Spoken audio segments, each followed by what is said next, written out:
ഒരു കുടുംബത്തിൽ, എൻ്റെ സ്വന്തം ഒരു കുടുംബത്തിൽ ഒരു വീട് എന്നെ കല്ലിടാൻ പോകാൻ വിളിച്ചു. ഞാനെന്നാൽ പോയേക്കാമെന്ന് ചോദിച്ചു. അപ്പോൾ വലിയ റോഡിൻ്റെ ബ്ലോക്കുള്ള സമയത്താണ്. ഒരു തിങ്കളാഴ്ച ഞാൻ കല്ലിടാൻ പോകുന്ന സമയത്ത് ജെറുസലേം ധ്യാന കേന്ദ്രം തുടങ്ങിയപ്പോൾ അവിടെ എന്തൊരു ബ്ലോക്ക് ഉണ്ട്. അപ്പോൾ ഞാൻ ചെറിയ ബ്ലോക്കായിരിക്കും, ടോളിൻ്റെ ബ്ലോക്കായിരിക്കും എന്ന് വെച്ച് കയറി മുകളിലേക്ക് കയറിയപ്പോഴാണ് അറിയുന്നത് ഇത് ആമ്പല്ലൂർ വരെ ബ്ലോക്കുണ്ട്. 2 മണിക്കൂർ നേരം അവിടെ കിടന്നു. ഞാൻ എൻ്റെ വീട്ടിൽ ആ നാട്ടിലേക്ക് ചെല്ലുമ്പോൾ 5 മണിക്കൂർ എടുത്തു. 5 മണിക്കൂർ. അപ്പോൾ ഇടവക വികാരിയെ വിളിച്ച് പറഞ്ഞു. അച്ഛൻ പറഞ്ഞു ഇപ്പോൾ കുഴപ്പമില്ല, ബ്ലോക്ക് ഇന്നേ വരെ അവിടെ അത്രയും ബ്ലോക്ക് ഉണ്ടായിട്ടില്ല, അതിന് ശേഷം ഉണ്ടായതെന്ന് എനിക്കറിയില്ല. അല്ലെങ്കിൽ ഉറാറേൻ്റെ ഇതൊന്നും ഞാൻ വെഞ്ച് കല്ലിരിക്കുമ്പോൾ കുടുംബത്തിൽ പറഞ്ഞു കുരിശ് കൊണ്ടുവരാം. അപ്പോൾ അവർ കൊണ്ടുവന്നത് എന്താണെന്ന് വെച്ചാൽ ഒരു പ്രത്യേക ഒരു ചതുര കട്ടയെ കൊണ്ടുവന്നത്. ചതുരക്കൊണ്ട് അവർ പറഞ്ഞു ഇതാണെന്ന്. അപ്പോൾ എനിക്ക് മനസ്സിലായി. ഞാൻ അത് നോക്കുമ്പോൾ അതിന് 5 കുത്തുകൾ വെച്ചിട്ടുണ്ട്. 5 കുത്തുകൾ എന്താണെന്ന് വെച്ചാൽ 5 ലോകമാണ്. അതിൻ്റെ കുരിശ് എന്തോ ഒരു കുരിശിൻ്റെ ഒരു ഇതുണ്ട്. അത് പഞ്ചലോകമാണ്. പഞ്ചലോകം എന്ന് പറഞ്ഞാൽ 5 ലോകത്തിൻ്റെ ദേവന്മാരെയാണ് ഉദ്ദേശിക്കുന്നത്. 1 സ്വർണം, 2 വെള്ളി, 3 ഓട്, 4 പിച്ചള, 5 എന്തായിരിക്കും ചെമ്പ്. ഈ 5 ലോകം സൂചിപ്പിക്കുന്നത് 5 ദേവന്മാരെയാണ്. അല്ലിരിക്കാം. ഇപ്പം നമ്മൾ വീടൊക്കെ പണിയുന്ന സമയത്ത് പ്രത്യേകം ശ്രദ്ധിക്കണം. അപ്പോൾ എനിക്ക് മനസ്സിലായി, ഞാൻ പോകുന്നതിന് മുമ്പ് എനിക്ക് ആത്മാവ് ഒരു പ്രേരണ തന്നു, കുരിശെടുത്ത് ബാഗിൽ വയ്ക്കാൻ. ഞാൻ കുരിശെടുത്ത് ബാഗിൽ വെച്ചു. അപ്പോൾ ഈ വീട്ടുകാർക്ക് ഇതിനെക്കുറിച്ച് അറിയില്ല. ഇവർക്ക് എന്താണെന്ന് വെച്ചാൽ ഞാൻ അവരോട് പിന്നീട് ചോദിച്ചു. അവർ പറഞ്ഞു ഈ കോൺട്രാക്ടറും എൻജിനീയറും വീട് പണിയാൻ വേണ്ടി അത് കോൺട്രാക്ട് എടുത്തിരിക്കുക. അതുകൊണ്ട് സകല വസ്തുക്കളും കൊടുക്കുന്നത് ആരാണെന്ന് വെച്ചാൽ കോൺട്രാക്ടറാണ്. കോൺട്രാക്ടറാണ് വെഞ്ചിരിക്കാനുള്ള കല്ല് കൊണ്ടുവന്നത്. കല്ലുകൊണ്ടുവന്നപ്പോൾ എന്ത് ചെയ്തു, അതിൽ വയ്ക്കാനുള്ള കുരിശും ഈ കോൺട്രാക്ടർ കൊണ്ടുവന്ന് ഒരു പാക്കറ്റിൽ ഇവർക്ക് കൊടുക്കുകയാണ്. അപ്പോൾ ഇന്ന് ആൾക്കാരൊന്നും ബുദ്ധിമുട്ട് അനുഭവിക്കാതിരിക്കാൻ വേണ്ടി എല്ലാം കൊടുക്കുന്നത് കോൺട്രാക്ടർമാർക്കാണ്. അപ്പോൾ അവർ എവിടെ ഒരു ക്രിസ്ത്യൻസിൻ്റെ ഒരു ഷോപ്പിൽ ചെന്നത് മേടിച്ചത്. അപ്പോൾ ആ ഷോപ്പിൽ എന്താണെന്ന് വെച്ചാൽ ഹിന്ദുസിനുള്ള ദേവൻ്റെ ഇതുണ്ട്, ക്രിസ്ത്യാനിക്കുള്ള കുരിശിൻ്റെ പഞ്ചലോകമുണ്ട്. എല്ലാവരുടെയും സ്റ്റോർ ചെയ്ത് വെച്ചാൽ, കാരണം എല്ലാവരും ഈ തട്ടാൻ്റെ അടുത്തോ കൊല്ലൻ്റെ അടുത്ത് പോകണ്ടല്ലോ. അപ്പോൾ ഈ കമ്പനിക്കാർ തന്നെ അല്ലെങ്കിൽ ഷോപ്പുകാരെ തന്നെ ഇത് മേടിച്ച് വെച്ചിരിക്കാം. ഞാൻ എന്ത് ചെയ്തതെന്ന് വെച്ചാൽ ഞാനപ്പോൾ തന്നെ കുരിശെടുത്തു. ഒരു ചെറിയ നമ്മൾ 2-3 രൂപയുടെ കുരിശിന് വേണ്ടിയാണ് ഈ പഞ്ചലോകം ഉണ്ടാക്കി പാപത്തിൻ്റെ മേഖലയിലേക്ക് പോകുന്നത്. അല്ലിരിക്കാം. അല്ലെങ്കിൽ നമ്മുടെ വീട്ടിൽ ചിലപ്പോൾ വന്നിട്ട് സ്ഥാനം നോക്കാൻ പോകുന്നവർ വരെയും ഇത് കന്നിമൂലയാണെന്ന് പറയും. ബാത്റൂമിൽ പോകുന്നതിന് കന്നിമൂലയൊന്നും നോക്കേണ്ട ആവശ്യമില്ല. നമ്മുടെ ചെറുപ്പകാലത്ത് നമ്മുടെ കാരണന്മാർ പുറത്ത് ബാത്റൂമിൽ പോയി എന്നു. അന്ന് കക്കൂസൊന്നുമില്ല, അന്ന് അങ്ങനത്തെ സാധനങ്ങളൊന്നുമില്ല. ഓരോ ദിവസവും എവിടെയാണ് കന്നിമൂല നോക്കേണ്ടത്. കാരണം ഞാൻ സിവിൽ പഠിച്ച, ഡ്രാഫ്റ്റ്മാൻ സിവിൽ പഠിച്ച, സിവിലിൽ ഒരിക്കൽ പോലും കന്നിമൂല നോക്കാൻ പറഞ്ഞിട്ടില്ല, ഒരിക്കൽ പോലും പഞ്ചലോകം പറഞ്ഞിട്ടില്ല. ഈ കന്നിമൂല നോക്കുക എന്ന് പറഞ്ഞാൽ ഒരു ദേശത്തിന് എന്താ അസുരദേവനെ സമർപ്പിക്കുന്നതാണ് ഈ ഇത്. അസുരദേവൻ, ഞാനൊരു യൂട്യൂബ് അടിച്ച് നോക്കുമ്പോൾ ഒരു അച്ഛൻ ഇതിനെക്കുറിച്ച് പഠിച്ച് ഇത് പറയാം. അത്ര വലിയ സ്റ്റഡിയൊന്നും നമുക്ക് ആവശ്യമില്ല.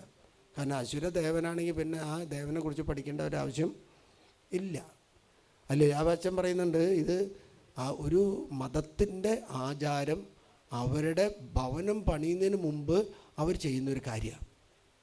പഞ്ചലോകം അത് തന്നെയാണ്. ഒരു അക്രൈസ്തവ മതത്തിൻ്റെ ഒരു ആചാരമാണ്. അവരുടെ 5 ദേവന്മാരെ ഓർത്തിട്ടാണ് അവർ ഭവനം പണിയുന്നത്. അത് അവരുടെ അവകാശമാണ്, അത് അവരുടെ സ്വാതന്ത്ര്യമാണ്. പക്ഷെ അത് ക്രിസ്ത്യാനി ചെയ്യണമെന്നുള്ളതാണ് ക്രിസ്ത്യാനി ചിന്തിക്കേണ്ടത്. അമ്മച്ചി വസ്ത്രശാസ്ത്രം പഠിച്ച ആളെ കൊണ്ടുവന്ന് വീടൊക്കെ നന്നായി മനോഹരമായിട്ട് പണിതു. അമ്മച്ചിയുടെ കയ്യിൽ 10-65 ലക്ഷം രൂപയുണ്ടായി. ഇപ്പോൾ അമ്മച്ചിക്ക് മിണ്ടാൻ പറ്റുന്നില്ല. അതുകൊണ്ട് രൂപ എവിടെ പോയി എന്നൊന്ന് ചോദിക്കാമോ എന്ന് അച്ഛാന്ന് ചോദിച്ചു വന്നു. കോപ്പറേറ്റീവ് ഹോസ്പിറ്റലിലാണ് കിടക്കുന്നത്. എൻ്റെ പഴയൊരു ഇടവകയിൽപ്പെട്ട ആളാണ്, പള്ളിയുടെ അടുത്ത് ജീവിക്കുന്നവരാണ്. പക്ഷെ അവർക്ക് അറിയില്ല. ജനം എപ്പോഴും അജ്ഞരായതുകൊണ്ട് അത് മുതലെടുക്കുന്നത് സാത്താനാണ്. ഞാൻ എൻ്റെ സ്വന്തക്കാരോട് ചോദിച്ചു ഇത് എവിടെ നിന്ന് കിട്ടിയെന്ന് ചോദിച്ചാൽ അവർ പറഞ്ഞു ഈ കോൺട്രാക്ടർ പറഞ്ഞു കല്ലും ഞാൻ കൊണ്ടുവരാം, അതിൽ വെക്കാനുള്ള കുരിശും ഞാൻ കൊണ്ടുവരാം. അവരൊരു ബിഷോപ്പറിൽ കൊണ്ടുവന്ന് കൊടുത്തു. ഞാൻ ചെന്ന സമയത്ത് പ്രാർത്ഥിക്കാൻ വേണ്ടി ആ സാധനം എടുത്തു. അതിനെക്കുറിച്ച് ഒരു സ്റ്റഡി അവർ നടത്തിയിട്ടില്ല. സ്റ്റഡി നടത്തണം. ഇതെന്താണ്, ഏതാണ്, ഈ കുത്ത് എന്താണ്, ഈ കുരിശ് എന്താണെന്ന് സ്റ്റഡി നടത്തണം. അപ്പോൾ ഇവർ ഈ ചേച്ചി എന്തൊക്കെയോ ഈ അങ്ങനത്തെ ആചാരങ്ങൾ അങ്ങനെ ചെയ്തു അങ്ങനെ എന്ന് പറഞ്ഞപ്പോൾ ഇത് മിണ്ടാതെയായി. 65 ലക്ഷം രൂപ അവിടെ പോയി. അപ്പോൾ ഞാൻ പറഞ്ഞു, ഞാൻ വന്ന് പ്രാർത്ഥിക്കാം, പക്ഷേ ഈ വ്യക്തി പറയണം. അപ്പോൾ പറഞ്ഞു, അച്ഛൻ എങ്ങനെയെങ്കിലും ചോദിച്ച് മനസ്സിലാക്കണം ആ കാശ് എവിടേക്ക് എടുക്കുന്നതെന്ന്. അപ്പം ഞാൻ പറഞ്ഞു, ഇത് ഇടവക വികാരിയോടത്ത് പറ. അല്ലേലിയ, ഇത് നേരത്തെ ചിന്തിക്കേണ്ട ഒരു കാര്യമായിരുന്നു. നേരത്തെ. കാരണം എന്താ, ഈ വശുശാസ്ത്രജ്ഞൻ ചെയ്തത് കുടുംബം ഒന്ന് അധോഗതിയിലേക്ക് പോയി.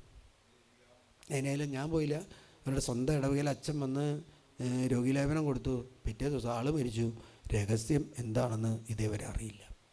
അതുകൊണ്ട് ഭൂമിയിൽ നമ്മളൊരു ഭവനം പണിയാൻ പോകുമ്പോൾ, ഭൂമിയിൽ ഒരു കെട്ടിടം പണിയാൻ പോകുമ്പോൾ സ്ഥാനക്കാരൻ നോക്കുന്നത്, അല്ലെങ്കിൽ സ്ഥാനം നോക്കുന്നത് 2 കാര്യങ്ങൾക്ക് വേണ്ടിയാണ്. ഒന്ന്, അതിൻ്റെ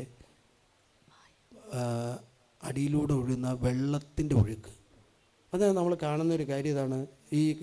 ഈ നോക്കുന്നവർ വന്നിട്ട് പറയും, കുറച്ച് വെള്ളം എടുത്തതെന്ന് പറയും. കുറച്ച് വെള്ളം എടുത്തതെന്ന് പറഞ്ഞിട്ട് എന്തെങ്കിലും ഒരു പൂവൊക്കെ ഇട്ട് കഴിഞ്ഞാൽ ആ പൂവ് ഒഴുകിപ്പോകുന്നത് എങ്ങനെയാണെന്ന് നോക്കിക്കഴിഞ്ഞാൽ ആ പൂവ് ഒഴുകുന്ന, അല്ലെങ്കിൽ ആ ചെടി അവർ ഇല വെച്ച് കഴിഞ്ഞാൽ അതാണ് വെള്ളത്തിൻ്റെ ഒഴുക്ക്. മറ്റതെന്താണെന്ന് വെച്ചാൽ ഇത് എയർ പാസേജ്. നമ്മുടെ വീട്ടിലൊക്കെ നോക്ക്, എപ്പോഴും ഡോർ ടു ഡോർ അല്ലെങ്കിൽ ഡോർ ടു വിൻഡോ എന്ന് പറഞ്ഞാൽ, അല്ലെങ്കിൽ ഒരു ജനലിൽ നിന്നും ഒരു കതകിലേക്കാണ് പോകുള്ളൂ. കാരണം എന്താ വെച്ചാൽ ആ മുറിയിൽ എപ്പോഴും എയർ സർക്കുലേഷൻ ഉണ്ടായിരിക്കണം. എയർ സർക്കുലേഷൻ ഇല്ലെങ്കിൽ എന്താണെന്ന് വെച്ച് കഴിഞ്ഞാൽ അവിടെ ദുർഗന്ധം വരും. ആ ദുർഗന്ധം വരുന്നതിന് വേണ്ടിയാണ് ഇപ്പം എന്തായി, ഈ സ്ഥലം പണിയാൻ പോകുമ്പോൾ ദേവീ ദേവന്മാർക്ക് സമർപ്പിച്ച് ആ ഭവനം ഒരു ദുർഗന്ധമാക്കുന്നു. ഈ 2 ഞാൻ ഇത് പഠിച്ചു കഴിഞ്ഞ് റിസൾട്ടും കഴിഞ്ഞ് പല ബിൽഡിങ്ങും പണിത് കഴിഞ്ഞ് ശുശ്രൂഷയിൽ വന്നപ്പോൾ അറിയുന്ന ഇങ്ങനെയുള്ള കുണ്ടാമണ്ടികൾ. എന്താ, കന്നിമൂല നോക്കണം, പഞ്ചലോകം നോക്കണം, വസ്തുശാസ്ത്രം നോക്കണം. ഇപ്പം നോക്കി പണിത് വരുമ്പോഴേക്കും വീട്ടിൽ കിടക്കാൻ പറ്റില്ല.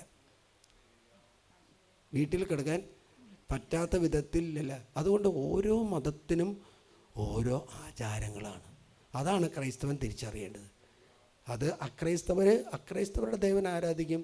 അവിടെ ദേവൻ്റെ കന്നിമൂല നോക്കുകയോ പഞ്ചലോകം ചോദിക്കുകയോ അതെല്ലാം അറിയാം. നമുക്ക് ഒരേ ഒരു ദൈവമുള്ളൂ. ആ ദൈവത്തിൽ 3 ആളുള്ളൂ. അല്ലല്ല, ആ യേശു മരിച്ച കുരിശിന് 1 രൂപയോ 2 രൂപയോ 3 രൂപയോ ഉള്ളൂ. അതിനു കൊണ്ട് തട്ടാൻ്റെ അടുത്തോ അതിനു വേണ്ടി കൊള്ളൻ്റെ അടുത്തോ അല്ലെങ്കിൽ അതിനു വേണ്ടി വല്ല വെൽഡറുടെ അടുത്തോ പോകേണ്ട ഒരു ആവശ്യമില്ല. ഒരു കുത്തുന്നതിന് സ്വർണത്തിന് നല്ല ഒരു 1000 രൂപയെങ്കിലും കൊടുക്കേണ്ടി വരും. 2 രൂപയുടെ കേസിന് വേണ്ടിയാണ് 1000കണക്കിന് രൂപ നഷ്ടപ്പെടുത്തുന്നത്. കുടുംബങ്ങളിൽ വചനം കൃത്യമായിട്ട് മനസ്സിലാക്കാത്തതുകൊണ്ട്, ദൈവത്തെക്കുറിച്ചുള്ള വെളിപാടുകൾ ലഭിക്കാത്തത് കൊണ്ടാണ് മനുഷ്യൻ ഇന്ന് അറിയാതെ തെറ്റായിട്ടുള്ള മേഖലയിലേക്ക് നടന്നു നീങ്ങുന്നത്. അല്ലേ?